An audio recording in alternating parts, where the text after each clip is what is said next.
Hello students. Last lecture में हमने discuss की थी मैक्सवेल्स इक्वेशंस एंड उनकी derivations in differential form and in integral form. तो आज के लेक्चर में हम डिस्कस करेंगे बाउंड्री कंडीशंस जो time dependent electromagnetic field vectors कौन कौन से हमारे पास, B, E, D and H satisfy करते हैं at the interface between two media. मतलब हमारे पास एक मीडियम 1 है और एक मीडियम 2 है। तो एट द इंटरफेस इनकी जो बाउंड्री कंडीशंस हैं वो क्या होंगी, वो हम इस आज के आर्टिकल में निकालेंगे। तो जैसे अगर मीडियम 1 में इनकी वैल्यूज है P1, E1, D1, H1 और मीडियम 2 में इनकी value B2, E2, D2 and H2। तो एट द इंटरफेस मतलब इन दोनों में क्या रिलेशन है और इन दोनों में मतलब कंटिन्यूस है अक्रॉस द बाउंड्री या कंटिन्यूस नहीं है, हम लोग ये चेक करेंगे कि इनकी वैल्यूज हैं जो मीडियम 1 से मीडियम 2 में जाएंगे तो इनकी वैल्यूज क्या चेंज हो रही हैं या इनकी वैल्यूज चेंज नहीं हो रही हैं। तो ये हम आज के लेक्चर में फाइंड आउट करेंगे। तो आज के लेक्चर जो टॉपिक है उसका नाम क्या है, boundary conditions.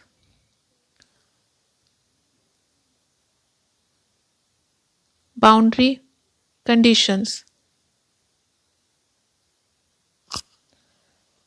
at the interface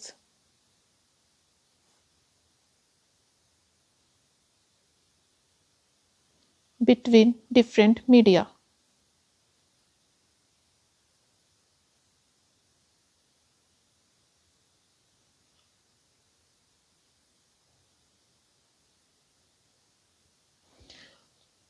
तो फर्स्ट हम बाउंड्री कंडीशन किसके लिए निकालेंगे, फर्स्ट हम कैलकुलेट करेंगे boundary condition for B.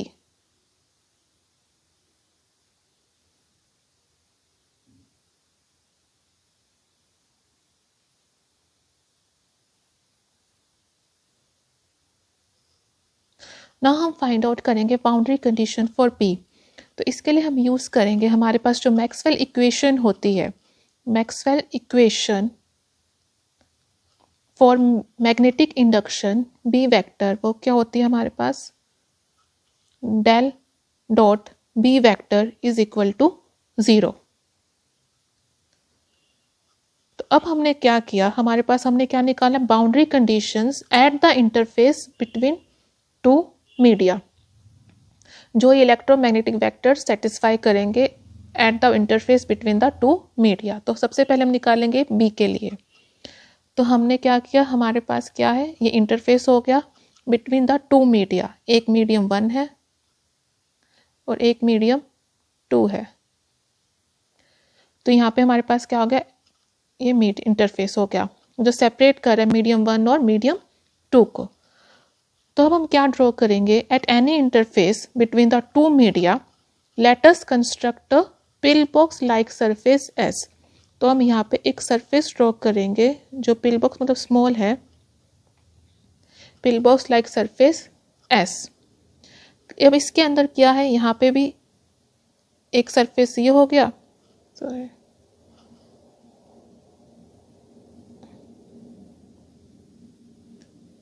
Okay. तो हमने यहाँ पे ड्रॉ कर ली pill box like surface at the interface और जिसकी हाइट कितनी है, डेल्टा एच। पिल बॉक्स का मतलब क्या है कि बहुत ही स्मॉल सरफेस है, हाइट डेल्टा एच लिया तो हाइट क्या है, बहुत स्मॉल। तो अब यहाँ पे इसकी कितनी सरफेसेस है, इट कंसिस्ट ऑफ 4 सरफेसेस। कौन कौन सी, एक ये सरफेस हो गई अबव वाली, इसको हमने दे दिया नाम S1। एक ये नीचे वाली, इसको हमने नाम दे दिया S2। एक कौन सी हो गई, जो यहाँ पे लाई कर रही है मीडियम 1 में सरफेस है, उसको हमने नाम दे दिया S3। और जो मीडियम 2 में लाई कर रही है उसको हमने क्या सरफेस का नाम दे दिया S4। क्लियर है। यहाँ पे जो मैग्नेटिक इंडक्शन की मीडियम 1 में वैल्यू है वो कितनी है, B1 वेक्टर, और मीडियम 2 में कितनी वैल्यू है, B2 वेक्टर। क्लियर। यहाँ पे अब हमने क्या दे दिया, जो डायरेक्शन है, अब इसका जो एरिया हमने माना है, अज्यूम किया है, इसका एरिया ऑफ क्रॉस सेक्शन वो हमने कितना लिया है, A। ठीक है। अब हमने क्या अज्यूम करा कि इसका जो यूनिट वेक्टर है वो कितना, कौन सी डायरेक्शन में मान लिया हमने, n1 perpendicular to the surface होता है, जो भी सरफेस की डायरेक्शन होगी, इसका कितना हो गया n2। क्लियर हो गया।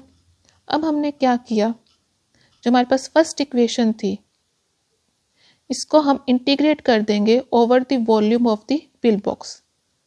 नेक्स्ट स्टेप हम क्या करेंगे, integrating equation 1 over the volume of pill box. तो जब इंटीग्रेट करेंगे over the volume of equation first को, तो हमारे पास क्या, जो वॉल्यूम क्या है पिल बॉक्स का, v, इक्वेशन क्या है, del dot p dv is equal to 0। इसको हमने नाम दे दिया इक्वेशन नंबर 2। अब नाउ हम अप्लाई क्या करेंगे, गॉस डाइवर्जेंस थ्योरम। तो using Gauss divergence theorem, using Gauss divergence theorem, convert volume integral into surface integral। Volume integral को हम किस में चेंज कर लेंगे, सरफेस इंटीग्रल में। क्लियर। तो अब del dot B D V है, अब इसको हम जब सरफेस इंटीग्रल में चेंज करेंगे तो हमारे पास क्या आ जाएगा, ये B dot N cap D S. Clear है। तो हमारे पास क्या आ जाएगा, सरफेस इंटीग्रल में हम चेंज करेंगे S B vector dot N cap D S is equal to 0। इसको हमने इक्वेशन नंबर 3 दे दिया। जो एन कैप क्या है हमारे पास, यूनिट वेक्टर है। N cap is unit vector. Normal और यूनिट वेक्टर किसके होता है, हमेशा परपेंडिकुलर होता है टू द एरिया। तो एन कैप क्या होता है, unit vector normal to the element of area ds of surface।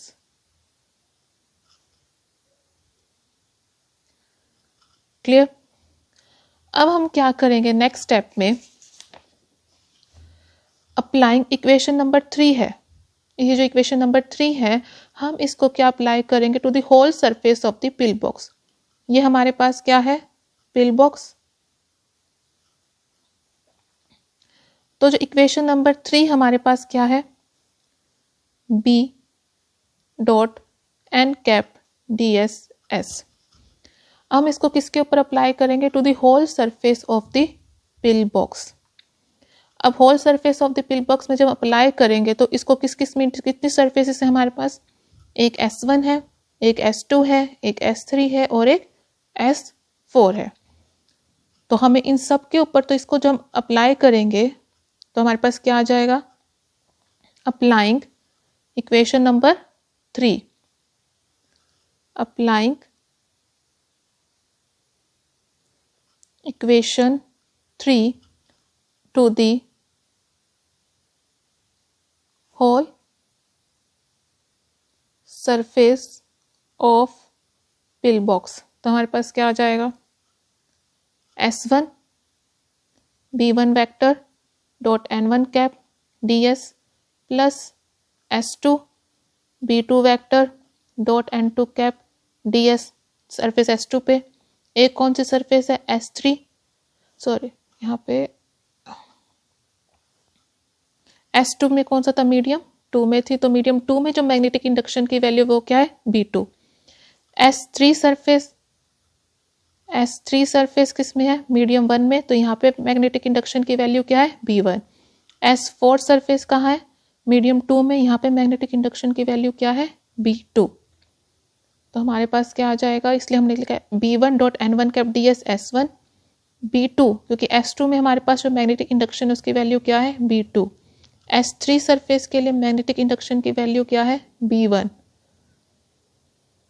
तो यहाँ क्या आ जाएगा, B1 dot N1 cap ds plus S4 B2 vector dot N2 cap ds is equal to 0।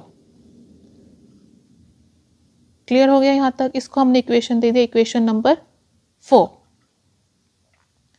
अब नेक्स्ट में हमने क्या ज्यूम किया कि जो बी वेक्टर है वो क्या है, हर जगह फाइनाइट है, और जो हाइट जो पिल बॉक्स की थी, height of the pill box कितनी थी हमारे पास, डेल्टा एच। हमने अज्यूम किया कि let this height of the pill box is approaches to 0।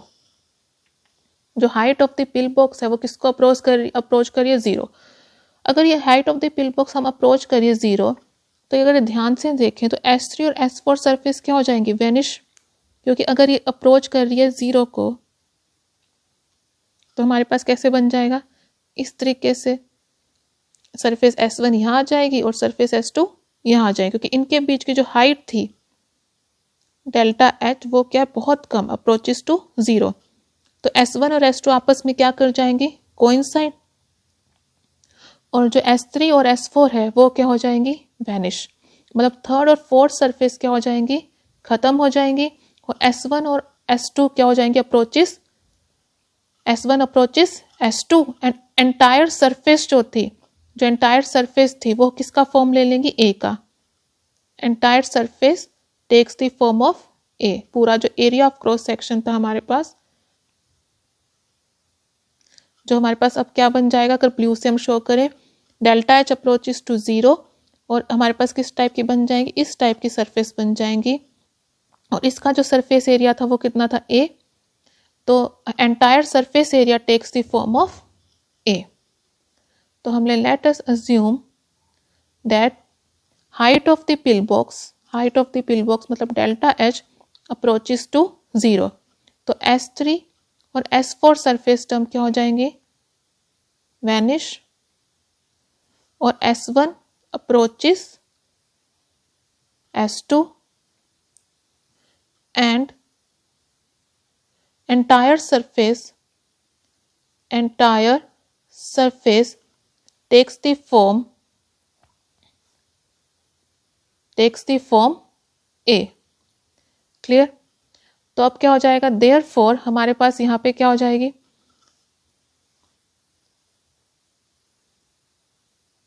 S3 और S4 टर्म क्या हो जाएंगी, वैनिश। तो इनको हम निकाल देते हैं, खत्म हो गई। अब ये दोनों क्या हो जाएंगी, कंबाइन, और ds किसके इक्वल हो जाएगा, dA के इक्वल। क्लियर है। और यहाँ पे तो हमारे पास फोर्थ टर्म बिकम्स क्या हो जाएगी, इक्वेशन 4 बिकम्स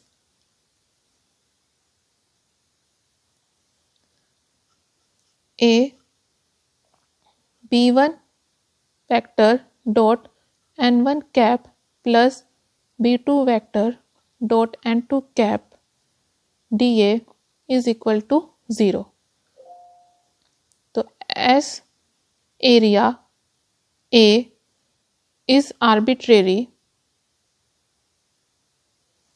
तो हमारे पास क्या हो जाएगा, वी हैव, जो अंदर जो टर्म है वो किसके इक्वल आ जाएगी, 0 के इक्वल। तो therefore we have B1 vector dot N1 cap plus B2 vector dot N2 cap is equal to 0। Clear है। अब सिंस अगर हम ये फिगर ध्यान से देखें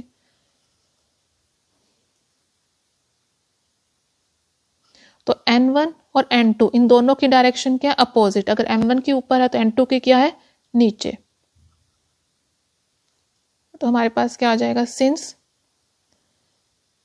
N1 cap is equal to minus of N2 cap, therefore B1 vector dot N1 cap is equal to minus B2 vector dot N1 cap is equal to 0, which implies B1 मतलब इनके normal component दोनों के क्या है, equal, which implies B1n minus B2n is equal to 0। n का मतलब है normal component of magnetic induction, which implies B1n vector is equal to B2n vector, which implies therefore normal component of magnetic induction, normal component of magnetic induction is continuous across the boundary।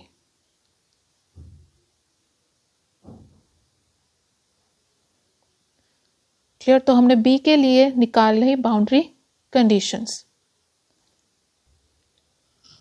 अब हम second condition निकालेंगे। Second है boundary condition for E. Boundary condition for E vector.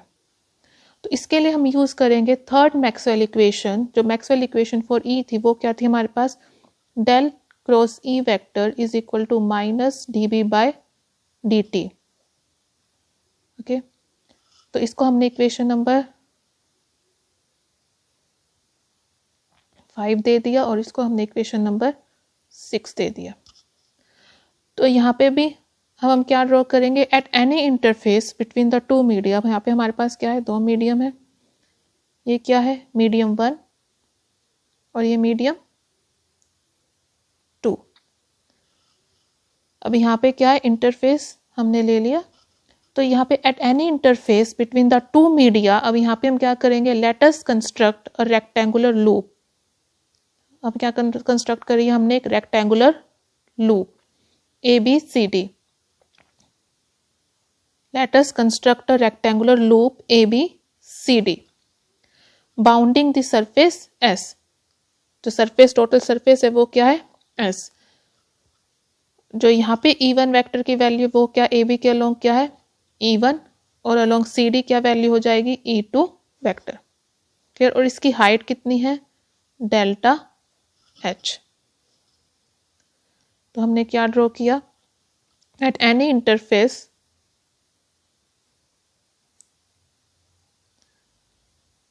at any interface between two media,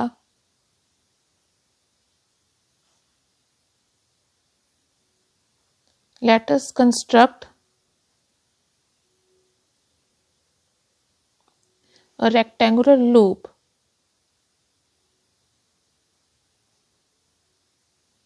ABCD bounding the surface S। Clear. अब फिर से इसको हमने equation number 6 दे दिया। अब अगेन हम करेंगे integrating equation 6, integrating equation 6 over this surface, over this surface bounded by loop, bounded by loop ABCD। तो हमारे पास क्या आ जाएगा, S डेल क्रॉस E डॉट N cap DS is equal to minus DB by DT dot N cap DS। Clear. अब हम again क्या यूज करेंगे, Stokes theorem. Using Stokes theorem, जो डेल क्रॉस है वो किस में कन्वर्ट हो जाएगा, लाइन इंटीग्रल में। तो क्या हो जाएगा हमारे पास, ABCD ये किस में कन्वर्ट हो जाएगा, लाइन इंटीग्रल में। लाइन इंटीग्रल क्या होता है, E वेक्टर डॉट DL। तो यहाँ पे क्या आ जाएगा हमारे पास, E vector dot DL vector is equal to minus S DB by DT dot N cap DS। और अब हम इसको सभी सरफेस पे इंटीग्रेट करेंगे। तो क्या आएगा हमारे पास, E1 dot DL along AB,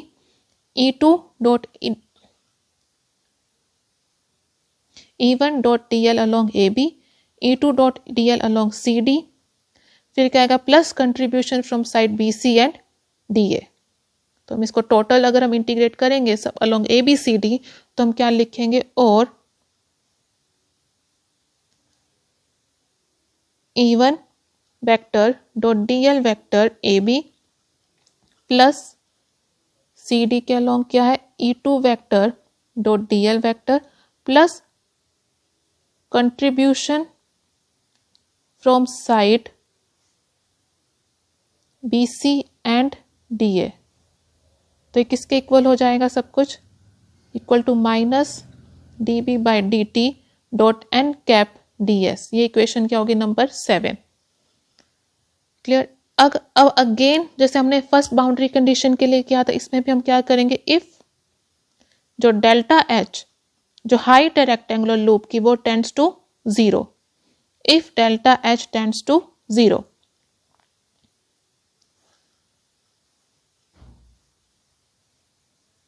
तो delta H, if delta H tends to 0, तो contribution from side BC and DA, if delta H approaches to 0, contribution from side BC and DA becomes 0. तो सिर्फ हमारे पास क्या होगा, AB और CD का कंट्रीब्यूशन रह जाएगा. तो हमारे पास क्या आ जाएगा, if delta H tends to 0, then contribution from sides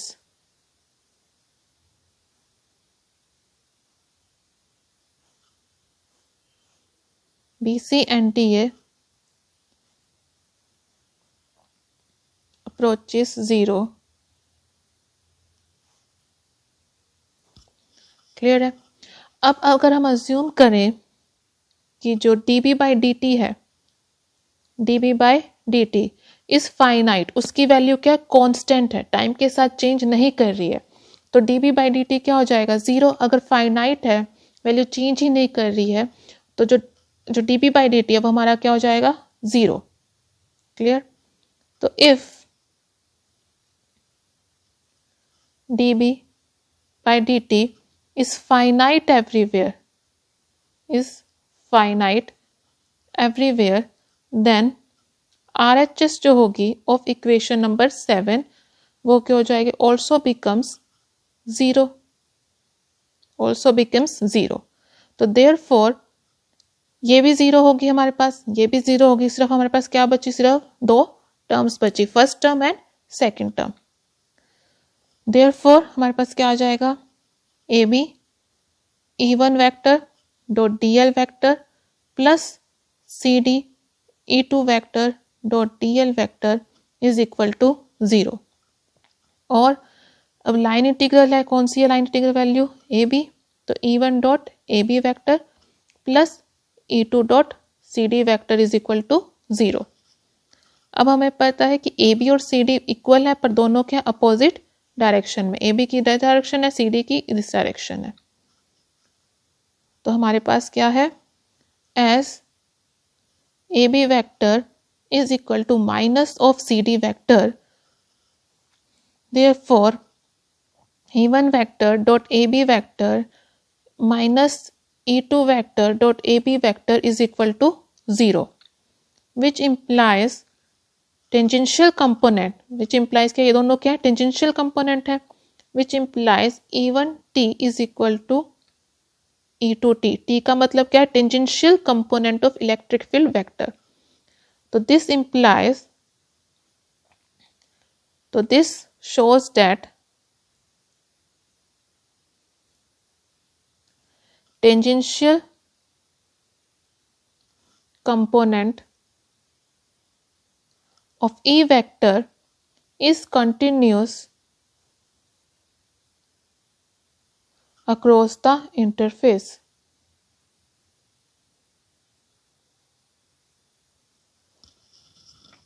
clear. तो ये आज के लेक्चर में हमने क्या डिस्कस की, boundary condition for E and boundary condition for B. अभी हमारे पास 2 बाउंड्री कंडीशंस और रह गई हैं, जो कौन सी है, boundary condition for D and boundary condition for H. तो ये हम डिस्कस करेंगे नेक्स्ट लेक्चर में.